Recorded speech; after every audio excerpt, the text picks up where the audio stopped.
السلام علیکم ناظرین، welcome to dynamic minds Urdu. آج کا ہمارا ٹاپک ہے قوم لوط اور آج کی جنریشن۔ حضرت لوط علیہ السلام حضرت ابراہیم علیہ السلام کے بھتیجے تھے، جن کو حضرت ابراہیم علیہ السلام نے اپنے بیٹے کی طرح پالا۔ سودام کی زمین بہت زرخیز ہوا کرتی تھی، جہاں بہت سے پھل اور سبزیوں کی کاشتکاری ہوا کرتی تھی، جس کی وجہ سے آس پاس کی بستیوں کے لوگ بھی وہاں اپنے علاقوں کے لیے پھل سبزیاں لے کر جاتے تھے۔ مگر اہل سودام کے لوگوں کو یہ بات ہرگز ناگوار گزرتی تھی، اور اسی بات کو لے کر اکثر وہ محفل میں باتیں کیا کرتے تھے۔ ان سب کو دیکھ کے ایک دن ابلیس ایک بزرگ کی شکل میں آیا اور ان کو کہنے لگا کہ تم لوگ اپنی بستی میں آنے والے لوگوں کو پریشان کیا کرو تاکہ وہ لوگ تمہاری بستی میں آنا چھوڑ دیں۔ جب لوگوں نے پوچھا کہ یہ کام کیسے کیا جائے تو ابلیس نے کہا کہ یہ بات میں اگلے دن بتاؤں گا۔ جب اگلا دن آیا تو ابلیس ایک نوجوان کی شکل میں آیا اور ان لوگوں کو مشورہ دینے لگا کہ تم لوگ اپنی عورتوں کو چھوڑ کر اپنی جنسی خواہشات اپنی بستی میں آنے والے مردوں سے زبردستی پوری کرو۔ اس طرح انہوں نے ابلیس کے کہنے پر اس گھنونے کام کرنے میں کوئی کسر نہ چھوڑی اور اپنی بستی میں آنے والے ہر شخص کے ساتھ زیادتی کرنا شروع کر دی، اور اس طرح سے یہ ہم جنس پرستی پوری بستی میں پھیل گئی۔ محلوں سے لے کر چھوٹے گھر تک یہ گناہ عام ہوتا گیا۔ حضرت لوط علیہ السلام نے ان کو توحید کی دعوت دی اور بدکاری کے اس کام سے توبہ کرنے کو کہا اور عورتوں سے اپنی جنسی خواہشات پوری کرنے کا کہا۔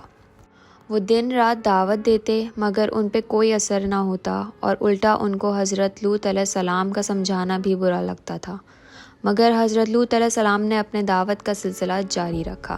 ایک دن اہل سودام نے عذاب الہی کو خود ہی دعوت دے دی اور حضرت لوط علیہ السلام سے کہنے لگے کہ اگر تم سچے ہو تو ہم پہ عذاب لے آؤ، اور اس طرح اللہ نے اپنے عذاب بھیجنے کا فیصلہ کیا اور اپنے 2 فرشتوں کو اہل سودام بھیجا، جو کہ 2 خوبصورت نوجوانوں کی شکل میں اہل سودام کی بستی میں حضرت لوط علیہ السلام کے مہمان بن کر آئے۔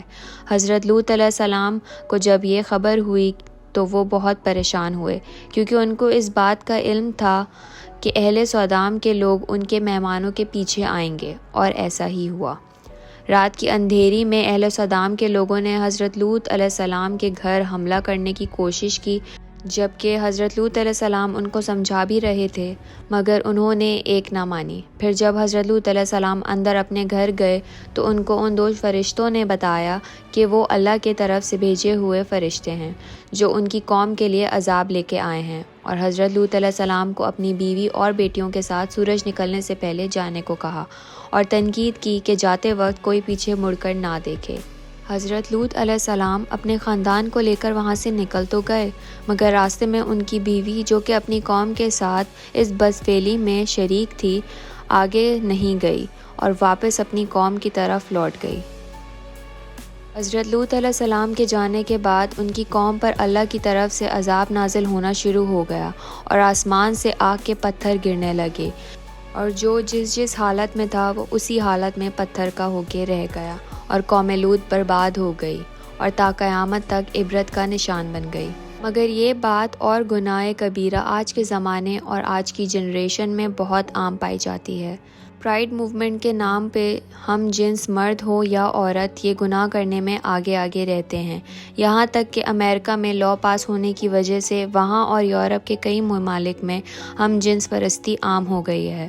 مگر ہم یورپ کو کیوں دیکھیں جبکہ یہ حالات ایشیا میں بھی ہو چکے ہیں، اور ہمارے وطن عزیز کی جنریشن بھی یہ کام عام کرنے کی کوشش میں لگی ہوئی ہے۔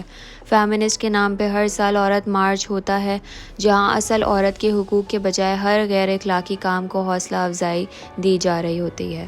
کراچی سے لے کر پشاور تک ہر بڑی یونیورسٹیز، اسکولز، کالجز کے بچے ان بد اخلاقی کاموں میں پائے جانے لگے ہیں۔ اللہ ہمیں اور ہمارے آنے والی نسلوں کی حفاظت کرے، آمین۔ اب تک کے لیے اتنا ہی، اور انفارمیٹیو ویڈیوز دیکھنے کے لیے ہمارے چینل کو سبسکرائب کریں، لائک کریں اور شیئر کریں۔